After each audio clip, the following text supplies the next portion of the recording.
Hello everyone, Yukihuman here. It's been a long time since my last video, cause I'm pretty busy these days. Also, the potato server GGG borrowed from Ubisoft and to know what to play next makes me less motivated to farm the currency. Anyway, I'm here to introduce my second build in the Settlers League, Earthshatter Juggernaut.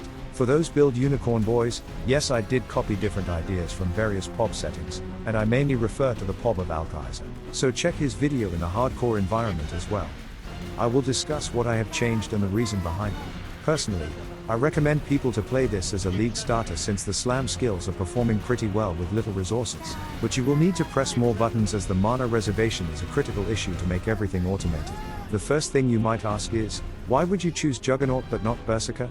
As a Juggernaut, I can easily access higher damage reduction to hit and dot 2. Since the damage reduction from endurance charges is not restricted to hit only.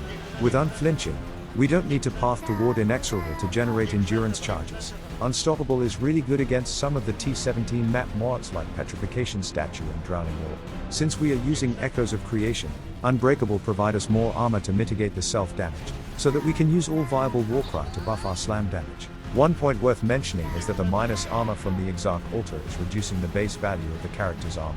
Normally you will have almost zero armor after clicking the altar, but we have a high base value, so it's fine to click the minus 3001 without losing much. Having more access to map mods and altar is what I tend to consider while choosing and making my next build, so I chose Juggernaut to avoid getting stroke while rolling map mods. There are three important parts of my setup: almost full auto warcry, suppression cap and overleech. Stranglegrasp is mandatory in my setup, cause it provides more enchantment for suppression and mana reservation. I can also access to Admonisher and Nomadic teachings under very tight passive points. Also, we still need to path towards sovereignty for extra mana reservation. The attributes and +1 endurance charge are what we need too, so that's not really a big sacrifice of passive points. An extra 3% mana reservation from the jewel is important to have a higher mana pool so that we can fit in blood and sand with Enlightened level 4 in the future. As you can see, I have made most of my strength points into bleeding immune and warcry CDR. So I have a tight strength requirement since the royal plate requires 293 strength. My solution is to use a tailoring orb to get reduced attribute requirements so I can make most of my strength points into tattoos. Together with CB immune from the mastery, I can use immune poison in my life flask. Then I can use Aberrat for burning ground immune forever.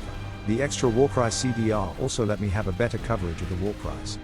Intimidating Cry is the only warcry that I can't have 100% coverage of. For spell suppression, 2-3 passives cluster are required. The 25% or 35% increased effect is whatever when considering the suppression.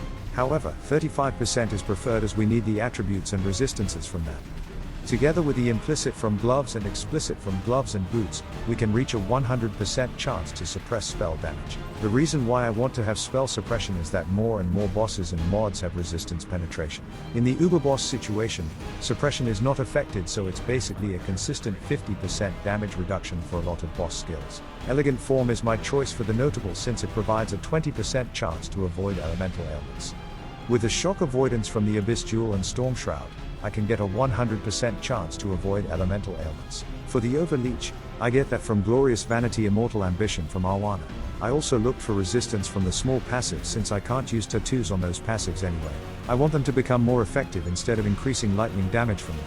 As the map layout of T17 is trash as hell, having an extra life regen from the Overleech can let me maintain a high life pool while moving to the next mob pack. Also, I'm pathing to the duelist area anyway, so an extra 4 points for Overleech is fine for me. If you don't consider the Overleech, I have another passive tree for your reference. The Essence mod from the body armor is not mandatory, but I highly recommend that cause the Cree damage in T17 maps is just so stupid. Nothing is too special other than the above setups, and most of the things are not extremely important and mandatory. For things like Stranglegrasp, considering its current price, it's actually not necessary to use it. But I bought it in the first few days with about 17D, so why not use it? Also, you can swap Earthshatter with Ground Slam too. They are basically the same thing. That's basically all of the important things of my Earthshatter Juggernaut.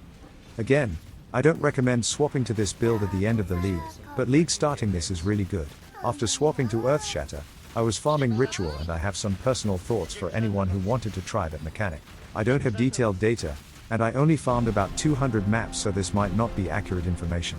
So try the strategy yourself if you really want to farm Ritual. Not recommended. Map choice: City Square is not recommended. Maps with wide areas and no obstacles are recommended, so Jungle Valley or Dunes are good maps for that.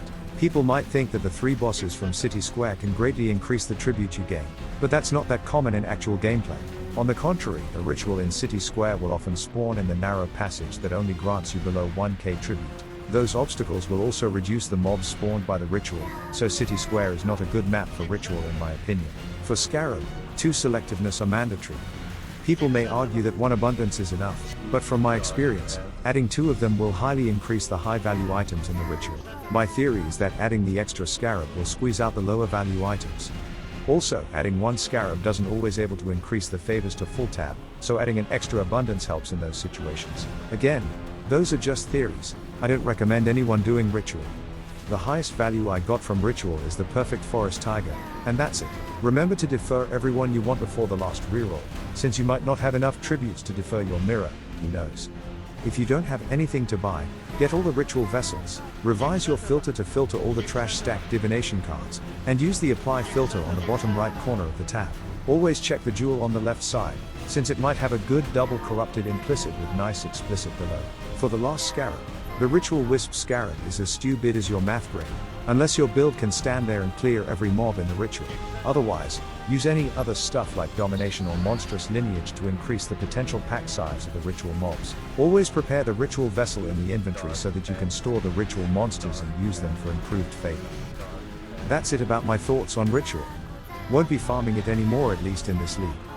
I'm farming Harbinger now and hope I can get a full drop of the Fracturing Orb before I quit. I'm planning to play my next build, but I'm still crafting and saving currency for that. It will be a Molten Strike Trickster, but maybe I have already quitted the league and played Destiny 2 Omegalon.